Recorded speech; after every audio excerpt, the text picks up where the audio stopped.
Hello, good morning दोस्तों जैसा कि देखिए आज का वर्कआउट और एक्सरसाइज वगैरह करके मैं अभी यहाँ पे ग्राउंड में आ गया हूँ।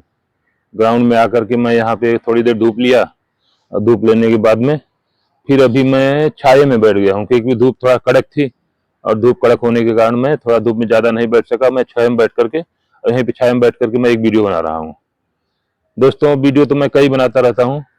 अब जैसा कि हर पेशेंट का जो है कुछ डिमांड भी होती है, उस टाइप की वीडियो मैं किसी प्रकार से जानकारी इकट्ठा करके फिर मैं जो है उसके बारे में वीडियो बनाता हूँ।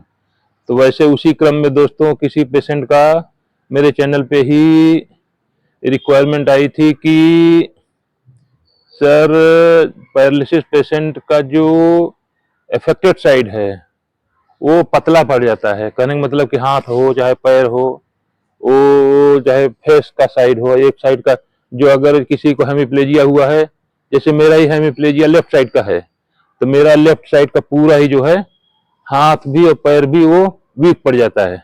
और इस वीक पड़ने में उस पेशेंट का हाथ पांव पतला भी पड़ जाता है।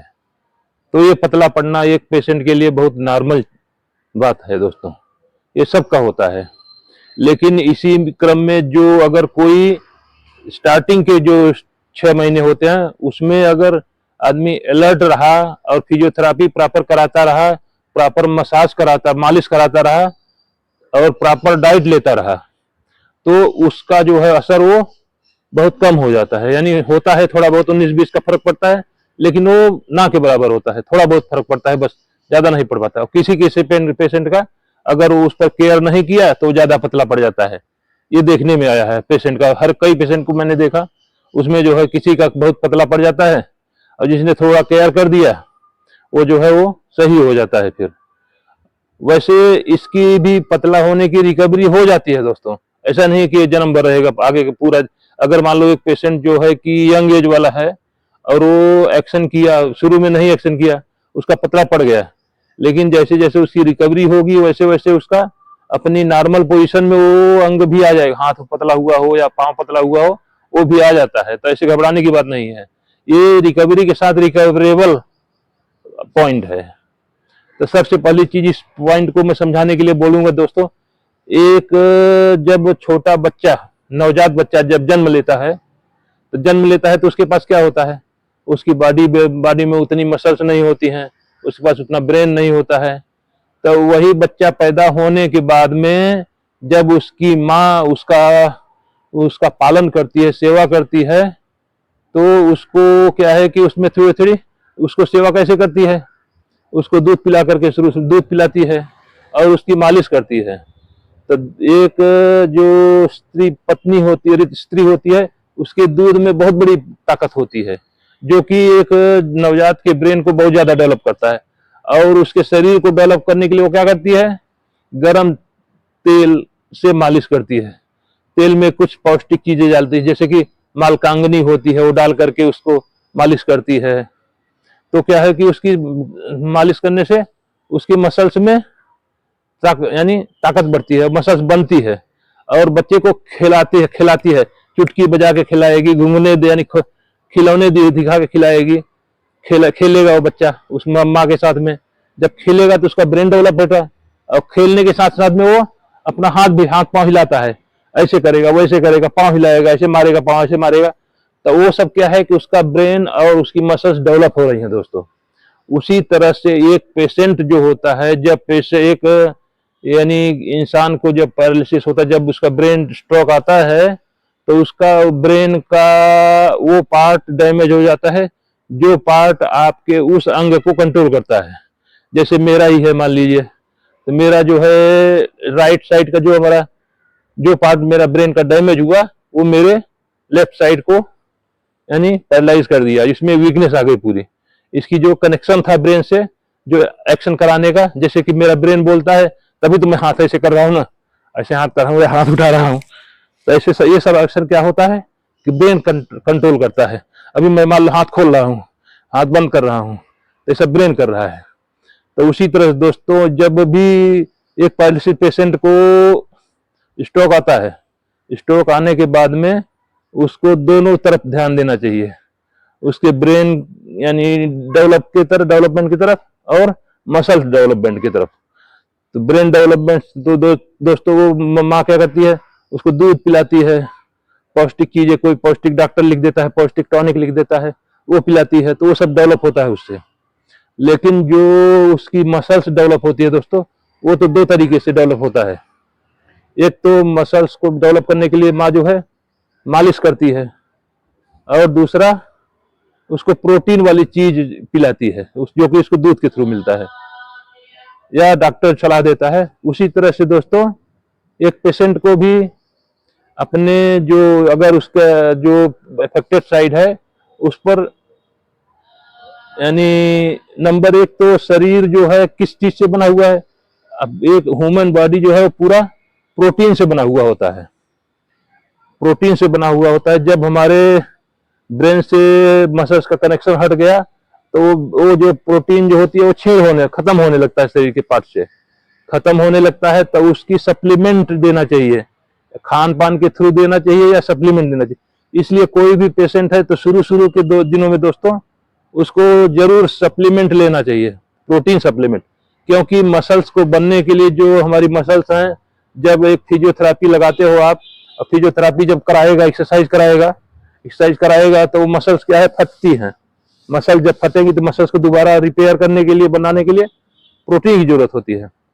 तो सबसे पहली कार्रवाई जो होती है दोस्तों एक पेशेंट के लिए, कि स्टार्टिंग के 6 महीने प्रोटीन का इस्तेमाल अवश्य ही करना चाहिए, प्रोटीन सप्लीमेंट का। क्योंकि उसका खान पान उतना अच्छा रहेगा नहीं, खा नहीं पाता है, और किसी न किसी कारण से डॉक्टर भी उसको यानी मना कर रखते हैं पौष्टिक चीजें। तो इसलिए किसी भी पेशेंट को दोस्तों पहले 6 महीने में, क्योंकि एक पेशेंट की रिकवरी अच्छी होती है तो उस समय प्रोटीन की मात्रा जरूरी होती है शरीर के लिए। तो उस समय प्रोटीन की मात्रा लेने से जो उसका अंग, यानी जो जिस अंग को जरूरत है, जिस पार्ट को जरूरत है ज्यादा, यानी मसल्स को बनने के लिए, तो वो प्रोटीन की सप्लीमेंट से उसकी पूर्ति होती है। तो वो सप्लीमेंट जरूरी है दोस्तों लेने के लिए। तो नंबर 1 पॉइंट हो गया कि एक पेशेंट को पहले 6 महीने तक वो सप्लीमेंट के रूप में प्रोटीन को लेना बहुत जरूरी है। प्रोटीन युक्त खाना खाओ, लेकिन उस खाने के थ्रू पूरा प्रोटीन, क्योंकि डैमेज ज्यादा है, क्योंकि मसल्स पूरा, जो लेफ्ट साइड का पूरा जितनी मसल्स है वो पूरी हमारी, यानी दिमाग से न कनेक्शन होने के कारण वो क्षीण हो जाती है, उसकी शक्ति क्षीण हो जाती है। और दूसरी बात, जब एक्सरसाइज करता है आदमी, पेशेंट, तो फिजियोथेरापी कराता है या खुद करता है, तो उसकी प्रोटीन, मसल्स फटती हैं, मसल्स में रिपेयरिंग ज्यादा होती है। तो मसल जब फटती हैं तो क्या है, उसको प्रोटीन की मात्रा चाहिए। जैसे एक जिम जाने वाला अगर कोई मेहनत करता है, कोई बड़ा यंग लड़का ही है, तो जब ज्यादा मेहनत करता है जिम में वो, तो उसकी मसल्स फटती है, तो प्रोटीन ज्यादातर, वो प्रोटीन की मात्रा ज्यादा लेता है वो।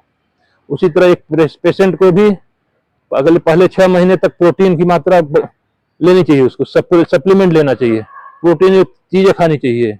वो मैं खान पान में बताया हूँ प्रोटीन युक्त चीजें क्या क्या होती हैं। तो पहली बात तो हो गई दोस्तों कि एक्सरसाइज करना, यानी पेशेंट को एक्सरसाइज करना चाहिए कि कोई अंग पतला न पड़े। एक्सरसाइज करेगा तो उसमें मसल्स जो है खिंचाव होगा और उसमें यानी मजबूती आएगी, और अगर मजबूती आएगी तो उसको ज्यादा प्रोटीन की जरूरत पड़ती है। तो फर्स्ट हो गया एक्सरसाइज करना, दूसरा हो गया कि उसको सप्लीमेंट के रूप में प्रोटीन को देना और प्रोटीन युक्त चीजें खाना। और तीसरा है जो दोस्तों कि वो मुख्य होता है, जैसे एक बच्चे को मैं मालिश के बारे में बताया कि उसकी माँ मालिश करती है तो उसकी मसल बनती है, उसी तरह से दोस्तों एक पेशेंट को भी जो अंग, उसका जो पार्ट पैरालिसिस है, उस पार्ट को मालिश करना चाहिए ऑयल के साथ में। ऑयल देखो, नॉर्मल ऑयल जो हर घर में इस्तेमाल होता है, मस्टर्ड ऑयल, सरसों का तेल सबसे बढ़िया, मैं बोल रहा हूँ सरसों का तेल है। उसमें मालकांगनी बोलते हैं जो होता है, एक यानी पैदा होती है, राजस्थान वगैरह में ज्यादा मालकांगनी पैदा होती है, राजस्थान में, गुजरात में भी कुछ पैदा होती है। तो वहां से यानी ऑनलाइन भी मिल जाता है, पंसारी की दुकान में मिल जाता है। सरसों के तेल और मालकांगनी का तेल डाल करके मिक्स करके उसको मालिश करना चाहिए, वो बहुत फायदेमंद होता है। और मालिश किस तरह, हल्के हाथ से मालिश करना चाहिए, क्योंकि दोस्तों देखिए उस समय जो एक पेशेंट की मसल्स होती है वो डेवलप हो रही होती हैं, मसल्स बनती हैं। अगर आप ज्यादा ताकत लगा के कर दोगे तो मसल्स फिर दोबारा वो डैमेज हो जाएंगी।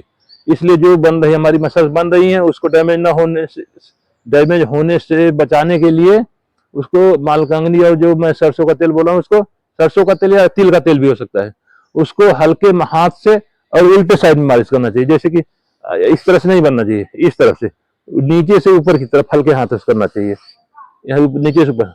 अगर कोई पेशेंट पुराना भी हो गया है तो उसको भी इस चीज का यानी सरसों का और मालकांगनी का तेल मिक्स करके ऊपर से नीचे की तरफ मालिश करो हल्के हाथ से।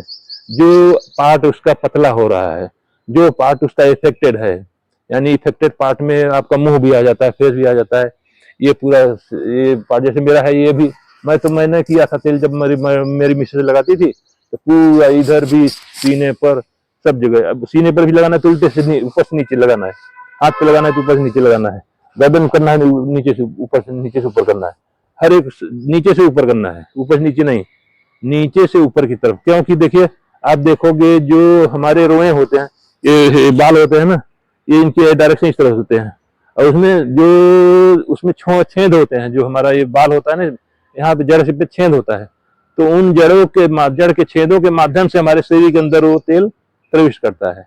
तो इसलिए और हल्के हाथ से ऐसे नीचे से ऊपर की तरफ मालिश करना चाहिए, ये बहुत फायदेमंद होता है दोस्तों। तो ये 3 चीज जरूर करना चाहिए एक पैरालिसिस पेशेंट को, जिससे कि उसके यानी हाथ पांव जो पतला होता है उस पर असर न पड़ने पाए। तो वो मैं जब फिजियोथेरापी भी इंस्ट्रक्ट कर दिया था पहले शुरू शुरू में ही, और मेरी मिसेज ने ही, मैंने कहीं बाहर का मालिश नहीं लगाया था, मैंने मालिश मेरी जो वाइफ है वही करती थी या मेरे बच्चे करते थे, और घर पे ही मालिश होता था। और ये सब मालिश करके मैंने जो है इस तरह से अपने शरीर को डैमेज होने से बचाया है दोस्तों। तो हर एक पेशेंट को चाहिए कि शरीर, पैरालिसिस में क्या होता है, शरीर पूरा डैमेज होता है, उसकी आवाज से लेकर के, आंख से देखने की क्षमता से लेकर, कान की सुनने की क्षमता से लेकर, बोलने की क्षमता से लेकर, खाने की क्षमता से लेकर के आपको गर्दन की हर एक पार्ट पर इफेक्ट पड़ता है उसका। तो इसलिए हर एक एक्सरसाइज करना चाहिए, हर एक पार्ट की मसाज करनी चाहिए, तेल का मसाज करना चाहिए। तो दोस्तों यही मैं वीडियो बनाना चाह रहा था। मेरे को एक पेशेंट का कई दिनों से यानी आ रहा था एक कमेंट कि जरूर बताइए, तो इतना ध्यान देंगे पेशेंट तो जरूर उस पर फायदा करेगा और जो दोस्तों सही हो जाएगा। मैं सतिया बोल रहा हूँ, मेरा भी फर्क पड़ा था थोड़ा बहुत और मैंने किया था, मेरी मिसेज नहीं किया था, तेल लगाया था, मालकांगनी का तेल भी मंगाया था, थोड़ा सा महंगा आता है मालकांगनी का तेल, तो उससे जो है मिक्स करके उसको लगाने से सरसों के तेल या तिल के तेल में। तो 3 पॉइंट का ध्यान रखना है दोस्तों कि हर पार्ट की एक्सरसाइज करना है, दूसरा एक्सरसाइज करने से मसल्स फटेगी तो उसमें प्रोटीन की मात्रा प्रोटीन सप्लीमेंट देना है, तीसरा जब मसल्स यानी जब वो एक्सरसाइज करने से मसल्स में यानी ताकत बढ़ानी है तो उसकी मसाज करनी है, मालकांगनी का तेल और सरसों का तेल या तिल के तेल मिला करके। बस यही मैं बताना चाहता था दोस्तों। और दोस्तों वीडियो अच्छा लगे तो वीडियो को लाइक कीजिए, चैनल को सब्सक्राइब कीजिए और किसी जरूरतमंद को शेयर कीजिए, जरूर शेयर कीजिए दोस्तों। किसी को भी यानी ये काम में आ सकता है, ये नहीं कि कोई पेशेंट को ही, सही आदमी के लिए भी सही रहता है। और मोटिवेशन मस्ट मोटिवेटेड वीडियो रहता है मेरा, तो ऐसे जो है करने से एक पेशेंट सही अपनी दिशा प्राप्त कर सकता है। तो दोस्तों अब मैं यहीं पे वीडियो को फिनिश करता हूँ, मिलते हैं अगले वीडियो में। थैंक यू दोस्तों।